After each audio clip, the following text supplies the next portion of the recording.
ng taon. Abangan!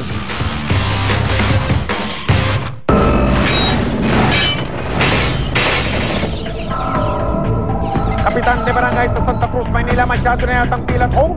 Gawin pa naman bayang Barangay Hall. Tama ba yun? Sa panahon daw ngayon, usong-uso na mga bagay na tinatawag na dual purpose.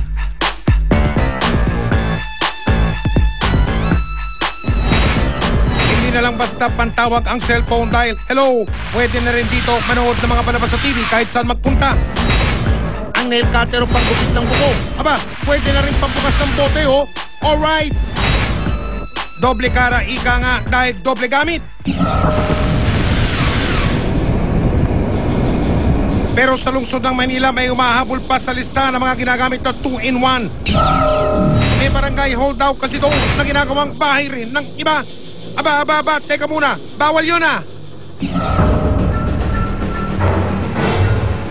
Nakarating sa kalaman ng investigador Sumbungan ng Bayan ang reklamo ng ilang taga-barangay 340 sa Santa Cruz, lungsod ng Maynila. Ang kanilang punong barangay raw kasi namumuntsinti ng mali. Dahil ang kanilang barangay hall ginawang home sweet home ni Kapitan Anchichi. Bali yung parang bahay kubo lang yung barangay hall namin. Yung naupong chairman, si Chairman Nelson Lopez, binuhat yung parang kubo, barangay hall na yon, dinala sa kanto ng Kirikada. Mabuti raw sana kung para sa serbisyo publiko ang ginawa ni Chairman. Ang kaso, nagdulot daw ito ng sakit ng ulo sa mga tao.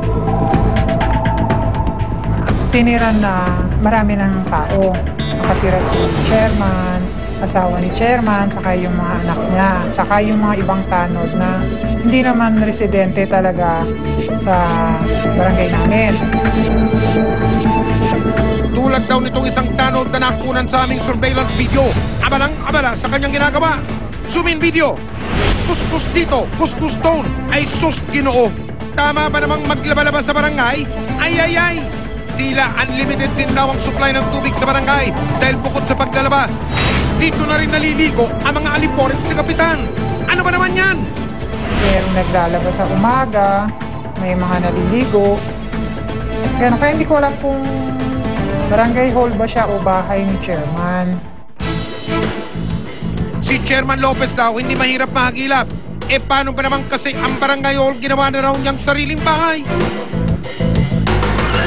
Nakatira siya dun sa kapatid niya. Yung kapatid niya merong bahay. Doon siya dati nakikitulog hanggang sa nung siya na ang naupong chairman nung nakaraang terms, doon na siya tumira sa barangay hall.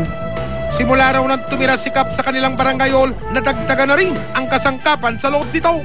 Enter split screen. Wow, fully furnished. Social.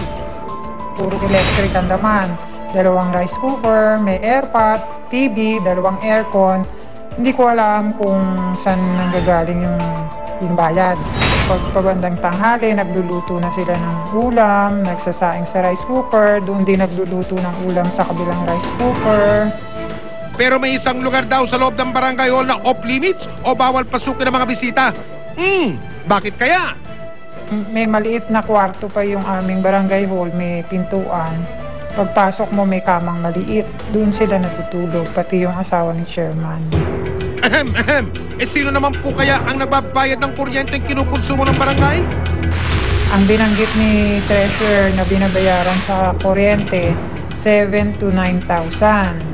Ang tubig, more or less, may nabanggit na 2,000 plus. Hindi lang ako sure nung 2,700. Basta 2,000 plus ang tubig monthly. Sa pagkakaalam ko, kasi sinasabi ng treasurer sa mga pondo ng barangay. Dahil wala naman din pong panggagalingan ng ibabaya doon. Pati raw pamilya ni Kap nasa isang bubong na rin. One big happy family na may libreng babae. Wow! Hanggang ngayon, nandun pa rin yung asawa niya sa yung anak niya. Doon pa rin natutulog. Dami rin nagre-reklamo kasi pag kumukuha kami ng barangay certificate, tatayo ka na lang. Kasi maliit lang yung barangay hall namin. Nakaupo pa yung asawa niya saka yung anak niya. Pero dahil si Kap sa barangay hall na umano naninirahan, kung kaya't sa labas na lang nakikipagtransaksyon ang ilan niyang nasasakupan. Nakakaya naman! Kahit may nakikita raw na mali ang ilang residente na barangay, takot silang magreklamo. Ang kanilang kapitan de barangay raw kasi palaging may nakasukpit na baril sa bewang niya. Zoom in video. Ano yan, Kap? Babala? Yung pong baril niya, noong pong mga nakaraang taon, palagi ho yung nakadisplay sa bewang niya. Pagka po mahahabol, minsan po may nakapagsabi na may dapat silang pupuntahan, hindi nila maabutan yung mga bata, nag-warning shot siya. Sus Mariosep, sikap talaga, oh!